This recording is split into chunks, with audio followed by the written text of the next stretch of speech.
Chapter 13. On that day the book of Moses was read aloud in the hearing of the people, and there it was found written that no Ammonite or Moabite should ever be admitted into the assembly of God, because they had not met the Israelites with food and water, but had hired Balaam to call a curse down on them. Our God, however, turned the curse into a blessing. When the people heard this law, they excluded from Israel all who were of foreign descent. Before this, Eliashib the priest had been put in charge of the storerooms of the house of our God. He was closely associated with Tobiah, and he had provided him with a large room formerly used to store the grain offerings and incense and temple articles, and also the tithes of grain, new wine, and oil prescribed for the Levites, singers, and gatekeepers, as well as the contributions for the priests. But while all this was going on, I was not in Jerusalem, for in the 32nd year of Artaxerxes, king of Babylon, I had returned to the king. Sometime later, I asked his permission and came back to Jerusalem.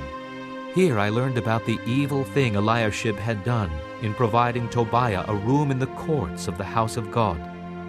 I was greatly displeased and threw all Tobiah's household goods out of the room.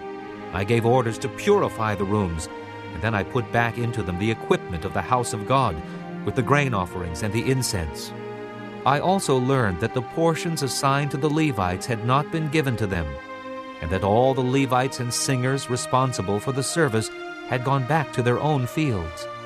So I rebuked the officials and asked them, "Why is the house of God neglected?" Then I called them together and stationed them at their posts. All Judah brought the tithes of grain, new wine, and oil into the storerooms. I put Shelemiah the priest, Zadok the scribe, and a Levite named Pedaiah in charge of the storerooms, and made Hanan son of Zachar, the son of Mattaniah, their assistant, because these men were considered trustworthy. They were made responsible for distributing the supplies to their brothers. Remember me for this, O my God, and do not blot out what I have so faithfully done for the house of my God and its services. In those days I saw men in Judah treading wine presses on the Sabbath, and bringing in grain and loading it on donkeys, together with wine, grapes, figs, and all other kinds of loads. And they were bringing all this into Jerusalem on the Sabbath. Therefore I warned them against selling food on that day.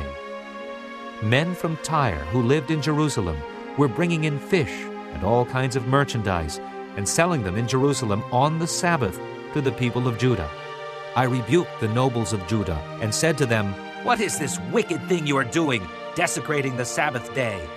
Didn't your forefathers do the same things, so that our God brought all this calamity upon us and upon this city? Now you're stirring up more wrath against Israel by desecrating the Sabbath." When evening shadows fell on the gates of Jerusalem before the Sabbath, I ordered the doors to be shut and not opened until the Sabbath was over. I stationed some of my own men at the gates so that no load could be brought in on the Sabbath day. Once or twice the merchants and sellers of all kinds of goods spent the night outside Jerusalem. But I warned them and said, "Why do you spend the night by the wall? If you do this again, I will lay hands on you." From that time on, they no longer came on the Sabbath.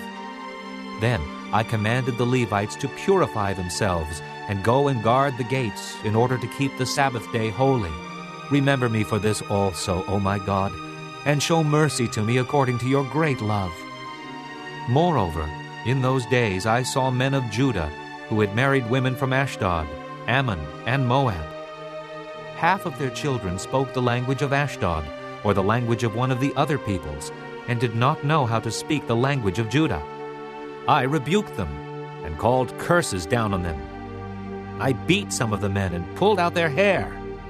I made them take an oath in God's name and said, "You are not to give your daughters in marriage to their sons, nor are you to take their daughters in marriage for your sons or for yourselves." Was it not because of marriages like these that Solomon, king of Israel, sinned? Among the many nations there was no king like him. He was loved by his God, and God made him king over all Israel. But even he was led into sin by foreign women.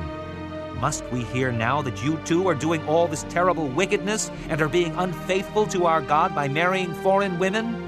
One of the sons of Joiada, son of Eliashib, the high priest, was son-in-law to Sanballat the Horonite, and I drove him away from me. Remember them, O my God, because they defiled the priestly office and the covenant of the priesthood and of the Levites. So I purified the priests and the Levites of everything foreign, and assigned them duties, each to his own task. I also made provision for contributions of wood at designated times, and for the firstfruits. Remember me with favor, O my God.